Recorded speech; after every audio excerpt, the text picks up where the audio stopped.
risk. You know, it takes guts to run for public office, right? It takes guts. A lot of guys talk, including me. I talked about this for a long time before I did it. It takes courage to run for any public office because, you know, you can be very embarrassed. You can ruin your life. Look at me. I got impeached. I got indicted. I was never going to be impeached, indicted. I get indicted like 87 times with these stupid... See, they should have indicted me once. They would have had a better chance. With all of the... I used to get up. It was very important. I'd get up and say, here we go again. Ladies and gentlemen, I got indicted again. And nobody believed the whole thing. And then I'd explain it, and it turned out to be a hoax. I mean, just it was a total hoax. They're very, very bad, very, very bad people. But Dan Muser has been a great congressman. He was thinking about running for governor. I think you would have won if you ran, but, you know, in a selfish way, I like you in Washington even better. So I want to thank you very much. Great. Great job. Thank you. That's even more important. Thank you. Thank you very much. And thanks as well to Secretary of the Treasury, Scott Bessent, and Secretary of Energy, Chris Wright. You guys have been great. Thank you. I introduced them, but I want to introduce, because they have been so good. A major factor that fueled inflation under Biden was the invasion of 25 million people. Think of this, 25 million people came into our country totally unchecked and unvetted, mostly across our southern border. 10 months ago, we inherited the worst border in the history of the world, and now we have the strongest border in the history of our country. We've never had a border that strong. And people don't talk about it. You notice they don't talk about it. When I was running, it was the biggest thing. And before I was running, that's all they talked about, the border, the border, the border. And now I fixed it. Nobody wants to talk about it. Even my people, they say, sir, don't put it in your speech. Why? Because nobody cares about the border. You fixed it. No, but you know how bad that is? Because they forget what you did. We had a border that was so bad. Everybody, criminals, everybody pouring into our country. Anybody.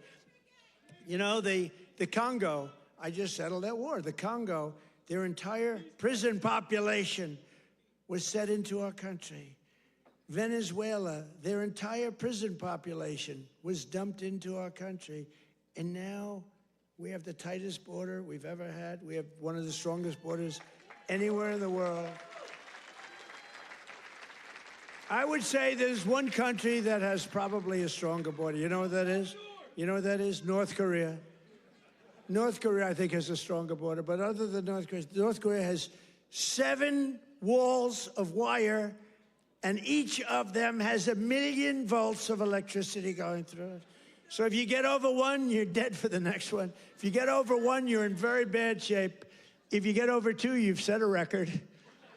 So I don't know, Scott, I think we give North Korea the safest border, don't you agree?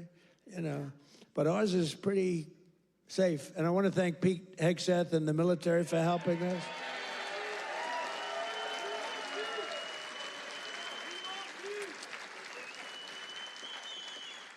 And again, for 7 months in a row, we've had 0 illegal aliens that have been admitted to the United States, and nobody.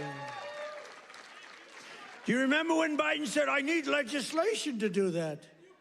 And I said, no, all you need is a new president. I didn't get legislation. Right? Scott, did I get legislation? I said, close the freaking border right now. And they did it. Because our Border Patrol is incredible. ICE is incredible. That ICE, poor ICE, they take a lot of abuse, but they're the toughest people. And again, Washington, D.C. now is, we had the tragedy, you know, which was a terrorism tragedy, but we have Washington, D.C., the safest it's been in 52 years. Think of that. And a year ago, you couldn't walk down a street in Washington, our nation's capital, and now restaurants are booming, restaurants are opening. The restaurants were all closing, now the restaurants are opening. You can't get into a restaurant in Washington, D.C. Biden and the radical left Democrats turned Pennsylvania into a dumping ground for hundreds of thousands of migrants from the most dysfunctional places on earth, like Somalia, and gave them billions and billions of your taxpayer dollar. But we didn't really give it. It was stolen. And those people should go to jail. Jail. And if they don't go to jail, Scott Bessent is...